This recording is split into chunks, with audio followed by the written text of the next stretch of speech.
How to use the chat feature in Fire Kirin. First of all, open the Fire Kirin game and make sure you are logged into your account. Next, from the main screen or game lobby, select the game you want to play. Then you will see a box to enter the room ID. Enter the room ID and tap on Find. After that, you will be inside the room where you can tap on the chat icon to open the chat window. Inside the chat, you can see messages from other players and join conversations. To send a message, tap on the text box, type your message and hit send.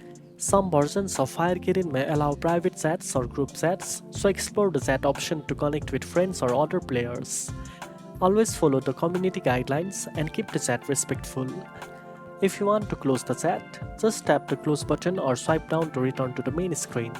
Now you know how to use the chat feature in Fire Kirin. If you found this video helpful, don't forget to like, share and subscribe for more gaming tips. Thanks for watching and I'll see you in the next one.